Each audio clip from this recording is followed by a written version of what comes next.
भगवान बुद्ध आणि त्यांचा धम्म. लेखक डॉक्टर भीमराव रामजी आंबेडकर. सिद्धार्थ गौतमाचा विवाह. दंडपाणी नावाचा एक शाक्य होता. त्याला यशोधरा नावाची एक मुलगी होती. ती आपल्या सौंदर्याविषयी आणि चारित्र्याविषयी प्रसिद्ध होती. यशोधरेने 16व्या वर्षात पदार्पण केले होते व दंडपाणी तिच्या लग्नाच्या चिंतेत होता. त्यावेळच्या प्रथेप्रमाणे दंडपाणीने आपल्या मुलीच्या स्वयंवरात भाग घेण्याकरिता शेजारच्या सर्व देशातील युवकांना निमंत्रण धाडली. सिद्धार्थ गौतमालाही निमंत्रण पाठवण्यात आले. सिद्धार्थ गौतमालाही 16 वर्ष पूर्ण झाली होती. त्याच्या मातापित्याला देखील त्याच्या विवाहाची अशीच काळजी लागली होती. त्यांनी त्याला या स्वयंवरास जाण्यास आणि यशोधरेचे पाणी ग्रहण करण्यास सांगितले. त्याने आपल्या मातापित्याच्या इच्छेला मान दिला. तिथे जमलेल्या सर्व युवकातून यशोधरेने सिद्धार्थ गौतमाला वरले. दंडपाणी विशेष प्रसन्न नव्हता. या विवाहाच्या यशस्वीतेबद्दल तो साशंक वाटत होता. त्याला वाटले, सिद्धार्थाला साधू मुनींच्या सहवासाचे विशेष वेड आहे. त्याला एकलकोंडे राहणे आवडते. तो एक यशस्वी गृहस्थ कसा होऊ शकतो? सिद्धार्थाखेरीज कुणालाही वरणार नाही असा निश्चय केलेल्या यशोधरेने आपल्या पित्याला विचारले, साधू संतांच्या व तपस्व्याच्या सहवासात राहणे हा काय अपराध आहे? यशोधरेला तसे मुळीच वाटत नव्हते. सिद्धार्थ गौतमाखेरीज कुणाशीही लग्न करणार नाही असा आपल्या मुलीने केलेला निश्चय ओळखून यशोधरेच्या मातेने या विवाहात संमती देण्यास दंडपाणीला सांगितले. दंडपाणीने तशी संमती दिली. गौतमाच्या प्रतिस्पर्ध्यांची त्यामुळे निराशा तर झालीच, परंतु आपला अपमान झाला आहे असे त्यांना वाटले. त्यांना वाटले की त्यांच्या बाबतीत सारखा न्याय मिळण्याच्या दृष्टीने यशोधरेने निवड करताना काही परीक्षा घेतली पाहिजे होते, पण तिने तसे केले नाही. त्यावेळी ते स्वस्थ बसले. त्यांना वाटले, दंडपाणी यशोधरेला सिद्धार्थ गौतमाची निवड करू देणार नाही आणि त्यामुळे आपला हेतू साध्य होईल. परंतु दंडपाणी जेव्हा या बाबतीत अयशस्वी झाला तेव्हा त्यांनी धीर करून अशी मागणी केली की धनुर्विद्येचे कौशल्य दाखवण्याची परीक्षा घेतली जावी. दंडपाणीला त्यांच्या मागणीला कबूल व्हावे लागले. सुरुवातीला सिद्धार्थ या बाबतीत तयार नव्हता. तेव्हा त्याने तसा नकार दिल्यास त्याचा पिता, त्याचे कुळ व सर्वात अधिक यशोधरा यांना लाजेने खाली मान घालावयाचा प्रसंग येईल हे त्याचा सारथी छन्न याने त्याच्या निदर्शनास आणून दिले. त्याच्या या म्हणण्याचा सिद्धार्थाच्या मनावर फारच परिणाम झाला व त्याने त्या स्पर्धेत भाग घेण्याचे कबूल केले. स्पर्धा सुरू झाली. प्रत्येक स्पर्धकाने आपली पाळी येताच आपले कौशल्य दाखवले. गौतमाची पाळी सर्वांच्या शेवटी आली, परंतु त्याची बिनचूक निशाणेबाजी सर्वश्रेष्ठ ठरली. तदनंतर विवाह समारंभ झाला. शुद्धोदन व दंडपाणी ह्या दोघांनाही आनंद झाला. त्याचप्रमाणे यशोधरेला व महाप्रजापतीलाही अत्यानंद झाला. विवाह होऊन अनेक वर्ष लोटल्यावर यशोधरेला एक पुत्र झाला. त्याचे नाव राहुल असे ठेवण्यात आले. पुत्राला वाचविण्याच्या पित्याच्या योजना. आपल्या पुत्राचा विवाह होऊन त्याने सांसारिक जीवनात प्रवेश केला आहे हे पाहून राजाला संतोष झाला. तथापि याबरोबरच असित मुनीची भविष्यवाणी त्याचा सारखा पिच्छा पुरवित होती. ते भविष्य खरे होऊ नये म्हणून राजाने त्याला वैश्विक सुखविलासात गुंतवून ठेवण्याचा विचार ठरविला. हा उद्देश दृष्टीपुढे ठेवून शुद्धोदनाने आपल्या पुत्राला राहण्यासाठी 3 राजमहाल बांधले. एक उन्हाळ्यात राहण्यासाठी, एक पावसाळ्यात राहण्यासाठी व एक हिवाळ्यात राहण्यासाठी. हे 3 राजमहाल विलासी जीवनाला उत्तेजक अशा सर्व प्रकारच्या साधनांनी सुसज्ज करण्यात आले होते. प्रत्येक महालाभोवती विविध जातीच्या वृक्षांची आणि फुलांची मनोहारी रचना केलेले विस्तृत असे उद्यान होते. आपल्या कुटुंबाचा पुरोहित उदयीन याच्याशी सल्लामसलत करून राजाने राजपुत्रासाठी अतिसुंदर युवतींनी युक्त अशा अंतःपुराची व्यवस्था करण्याचा विचार ठरवला.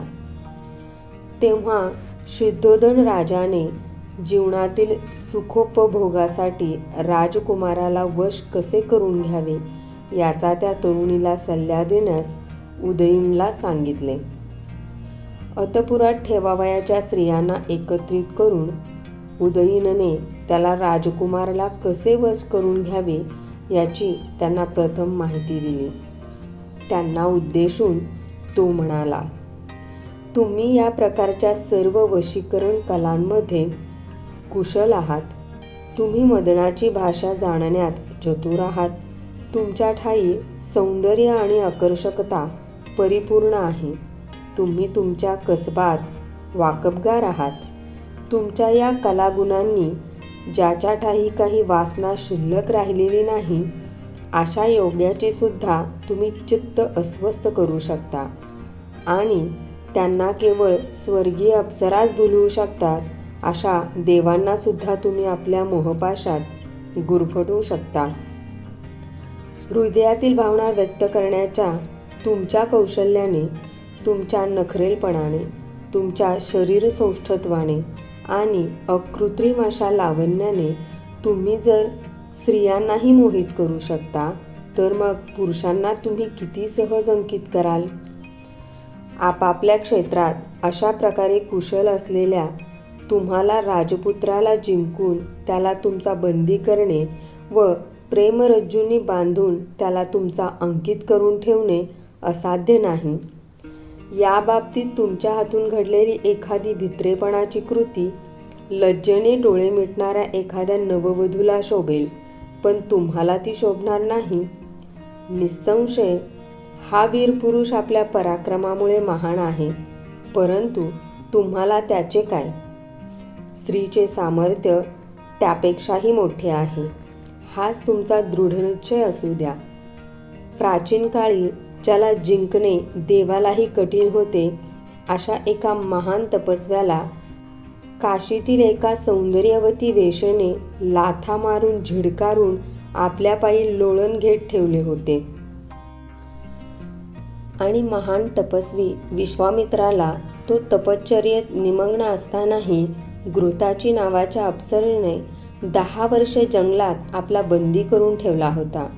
यासारख्या अनेक तपस्व्यांना जिथे स्त्रियांनी कवडीमोल केले, तिथे ज्यांचे यौवनपुष्प प्रथमच उमलत आहे अशा कोमल राजपुत्राची काय कथा.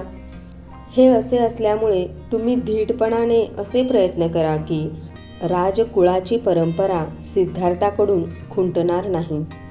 सामान्य स्त्रिया सामान्य पुरुषाला अंकित करतात, परंतु त्याच खऱ्या स्त्रिया की ज्या असाधारण स्वभावाच्या पुरुषाला जिंकतात. राजपुत्राला वश करण्यात स्त्रियांचे अपयश. उदयीनचे हे शब्द त्या स्त्रियांच्या हृदयाला लागले. राजपुत्राला वश करण्यासाठी आपले सर्व सामर्थ्य पणास लावण्याचा त्यांनी निश्चय केला. तथापि त्यांच्या भ्रुकुटी, त्यांचे नखरे, त्यांचे हसणे, त्यांच्या नाजूक हालचाली हे सर्व काही त्यांच्या ठायी असून सुद्धा त्या अंतःपुरवासिनी युवतींना आपण राजपुत्राला वश करू शकू अशी याबद्दल खात्री वाटत नव्हती. परंतु पुरोहित उदयीनाच्या प्रेरणेमुळे, राजपुत्राच्या कोमल स्वभावामुळे आणि मादकता व कामभावना यांच्या प्रभावाच्या जाणीवेमुळे थोड्याच वेळात त्यांचा आत्मविश्वास जागृत झाला. नंतर त्या स्त्रिया आपल्या कामगिरीस लागल्या. हिमालयाच्या अरण्यात हत्तीणीच्या कळपासमवेत हत्ती जसा फिरत असतो तशा त्या उपवनात त्या आपल्या समवेत राजपुत्रास हिंडावयास लावू लागल्या. स्त्रियांच्या समवेत तो राजपुत्र त्या मनोहर उद्यानात सूर्य जसा अप्सरांना घेऊन आपल्या राज्योद्यानात फिरावा तसा शोभून दिसत होता. त्यांच्यापैकी काही जणींनी कामाकुल होऊन सहज लागलेल्या धक्क्यात त्याला आपल्या भरदार पिनस्तनांनी दाबून धरले, तर दुसऱ्यांनी ठेच लागून पडत असल्याचा बहाणा करून त्याला घट्ट आलिंगन दिले व आपले वेलीसारखे गोंडस हात त्याच्या खांद्यावर लोंबकळत सोडून त्या त्याच्यावर वाकल्या. तोंडाला मद्याचा वास येत असलेल्या दुसऱ्या जणी आपल्या ताम्र रंगाच्या अधरोष्टांनी त्याच्या कानात पुटपुटल्या, माझं गुपित ऐकावं बरं का. ज्यांची शरीरे उठण्याने ओली झाली होती अशा काही जणी त्याचे दोन्ही हात आतुरतेने घट्ट धरून जणू काय त्याला हुकूमच करीत होत्या आणि म्हणत होत्या, आमचा पूजाविधी इथेच करा. मद्य पिऊन झिंगल्याचे सोंग करणारी दुसरी एक तिचे निळे वस्त्र पुन्हा पुन्हा खाली सरकवत असताना आपली जीभ दाखवीत अशी उभी होती की रात्री चमकणाऱ्या विद्युलतेप्रमाणे ती चटकन नजरेत भरत होती. दुसऱ्या काही जणी आम्रवृक्षाची फांदी हातात धरून सुवर्ण कलशाप्रमाणे दिसणारे आपले उरोज मुद्दाम दाखवीत उभ्या होत्या. कमलांच्या ताटव्यात आणलेली कमलपुष्पे हातात धरलेली एक कमलनयना कमलावती पद्मादेवीसारखी त्या कमलसुख राजपुत्राशेजारी उभी होती. दुसरी एक सहज समजू शकेल असे मधुर गीत हावभावपूर्वक गात त्या आत्मसंयमी पुरुषाला कामोत्सुक करण्याचा प्रयत्न करत होती आणि आपल्या नेत्रकटाक्षाने जणू काही म्हणत होती, तुम्ही भ्रमात आहात बरं का महाराज. दुसरी एक जण तेजस्वी चेहऱ्यावर आपल्या भ्रुकुटीची कमाल ताणून वीर पुरुषाचा आविर्भाव आणून त्यांची नक्कल करत होती. जिच्या कानातील कुंडले वाऱ्याने सारखी हलत होती अशी उत्फुल्ल उरोज असलेली दुसरी एक यौवना त्यांच्याकडे पाहत मोठ्या मोठ्याने हसून जणू काही सांगत होती, जमत असेल तर पकडा मला. दुसरीकडे जात असताना दुसऱ्या एकीने त्याला पुष्पहाराने बांधून ठेवले, तर बाकीच्या काही जणी मधुर पण हत्तीच्या मस्तकावरील अंकुशाप्रमाणे बोचक अशा शब्दाचा मारा करून त्याला जणू काय शिक्षाच करीत होत्या. त्यांच्याशी वाद घालण्याची इच्छा बाळगणाऱ्या दुसऱ्या एकीने आंब्याच्या मोहराची डहाळे हातात धरून विषय वासनेने बेफाम झालेल्या स्थितीत त्याला विचारले, हे कुणाचे फूल आहे. दुसरी एक जण पुरुषी आव आणून त्याला म्हणाली, स्त्रियाकडून जिंकला गेलेला तू आता जा, ही पृथ्वी पादाक्रांत कर. दुसरी एक चंचल नयना नीलकमल हुंगीत उत्तेजित अवस्थेत काहीशा अस्पष्ट शब्दात राजपुत्राला उद्देशून म्हणाली, नाथ, मधुर सुगंधी मोहराने बहरलेला हा आम्रवृक्ष पहा, यावर बसून सोन्याच्या पिंजऱ्यात बंद करून ठेवल्याप्रमाणे कोकिळा येथे गात आहे. इकडे या आणि हा अशोक वृक्ष पहा. प्रेमिकांची दुःखे तीव्र करणाऱ्या या वृक्षावर बसून हे भ्रमर असा गुंजारव करीत आहेत की जणू काय ते कामाग्नीने होरपळून निघाले आहेत. या हा आम्रवृक्षाच्या कोमल डहाळीने आलिंगलेला तिलक वृक्ष तर पहा.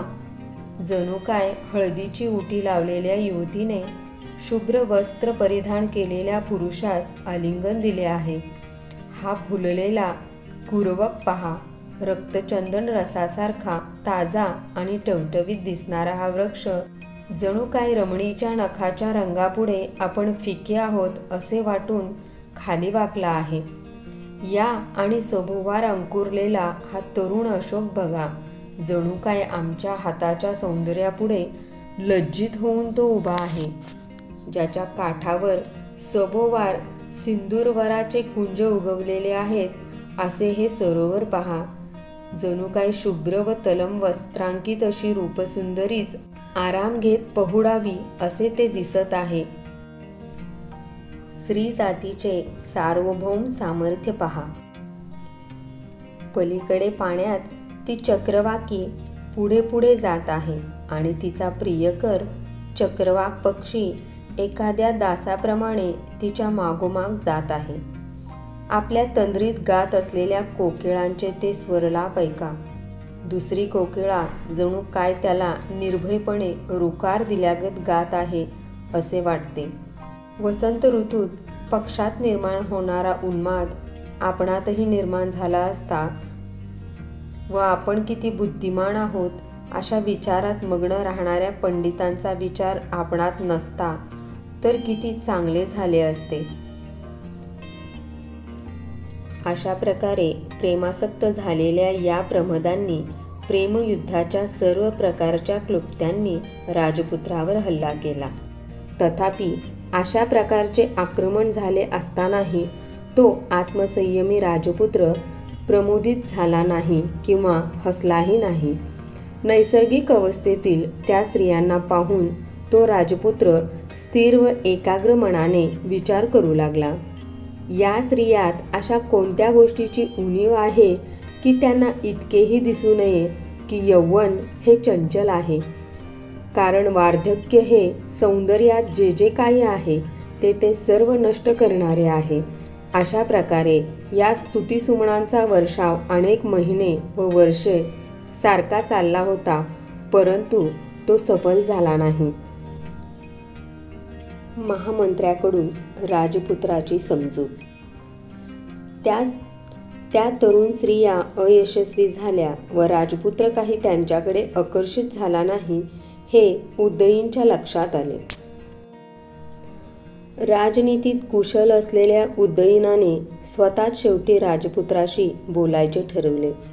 राजपुत्रास एकांतात भेटून उदयीन त्याला म्हणाला, तुझा एक अनुरूप मित्र म्हणून ज्या अर्थाने राजाने माझी नेमणूक केली आहे त्या अर्थी अंतःकरणपूर्वक मित्रभावनेने तुझ्याशी बोलण्याची माझी इच्छा आहे, असे म्हणून त्याने सुरुवात केली. जे अहितकारक आहे त्याच्यापासून परावृत्त करणे, जे हितकारक आहे ते करण्यास प्रवृत्त करणे व संकटकाळी सोडून न जाणे ही मित्राची 3 लक्षणे आहेत. मित्रत्वाचे अभिवचन दिल्यानंतरही पुरुषार्थापासून तुला दूर जात असताना पाहून मी तुझ्याकडे दुर्लक्ष करणे म्हणजे मी मित्रत्वाला पारखा झालो आहे असं होईल. कपटाने सुद्धा स्त्रीला वश करणे हे योग्यच आहे. त्यामुळे मनुष्याची लज्जाही जाते व त्याचे रंजनही होते. आदरपूर्वक वागणूक व तिच्या इच्छेची परिपूर्ती यांनीच स्त्रीचे हृदय बांधले जाते. सद्गुणच खऱ्या अर्थाने प्रेमाचे कारण असतात. स्त्रीला आदरभाव आवडतो. मग हे विशाल नयनाच्या राजपुत्रा, जरी तुझ्या मनात नसेल तरी सुद्धा सौंदर्याला साजेच्या शालीनतेने तू त्या स्त्रियांना प्रसन्न करण्याचा प्रयत्न नाही का करणार? विनय हा स्त्रियांना सुगंधी उठण्याप्रमाणे सुखकारक वाटतो. विनय हा बहुमोल अलंकार आहे. विनया वाचून सौंदर्य हे पुष्पविरहित उद्यानासारखे आहे. पण केवळ विनयाचा काय उपयोग? त्याच्याबरोबर हृदयातील भावनेचीही जोड असायला पाहिजे. मोठ्या कष्टाने प्राप्त होणारे कामभोग तुझ्या मुठीत आहेत, मग खात्रीने तू त्याचा तिरस्कार का करावा? काम हाच सर्वप्रथम पुरुषार्थ मानून प्राचीन काळी इंद्राने गौतम ऋषीची पत्नी अहिल्या हिचे प्रियाराधन केले. अशाच प्रकारे अगस्ती ऋषीसुद्धा सोमाची पत्नी रोहिणी हिच्याशी रममाण झाला आणि श्रुती सांगतात लोपामुद्रेचीही तीच गत झाली. महान तपस्वी बृहस्पतीने औतत्याची पत्नी व मारुतीची कन्या ममता हिला भोगून भारद्वाजाला जन्म दिला. श्रेष्ठ दाता अशा चंद्राने बृहस्पतीच्या पत्नीला अर्घ्यप्रदान करीत असताना ग्रहण करून तिच्या ठायी दिव्य बुधाला जन्म दिला. अशाच प्रकारे प्राचीन काळी विषयासक्त झालेल्या पराशर ऋषीने सुद्धा यमुना नदीच्या काठी वरुणाच्या मुलाची मुलगी कुमारी काली हिच्याशी सहवास केला. कामातुर वशिष्ठ ऋषीने अक्षमाला नावाच्या एका खालच्या जातीतील हीन स्त्रीशी रत होऊन कपिंगलाद नावाच्या पुत्रास जन्म दिला आणि वार्धक्याने गलितगात्र झालेला असतानाही राजश्री ययाती चैत्रवनात विश्वाकी अप्सरेबरोबर रममाण झाला आणि पत्नीशी संभोग केल्याने आपला मृत्यू ओढवेल हे जाणत असताना सुद्धा कौरव नरेश पंडू माद्रीच्या सौंदर्य गुणावर मुग्ध होऊन विषय सुखाच्या अधीन झाला. यासारख्या अनेक महान पुरुषांनी सुखासाठी निंदनीय कामोपभोगाचा अवलंब केला, तर मग जे भोग प्रशंसनीय आहेत अशाचा अवलंब करणे किती सुखद होईल. आणि असे असताना तुझ्यासारख्या शक्ती व सौंदर्य संपन्न युवकाने ज्या सुखाच्या अधीन सर्व जग आहे आणि ज्या सुखावर स्वभावताच तुझा हक्क आहे त्या सुखाची उपेक्षा करावी हे आश्चर्य आहे. राजपुत्राचे महामंत्र्यास उत्तर याचे वाचन आपण पुढील भागात करणार आहोत. धन्यवाद.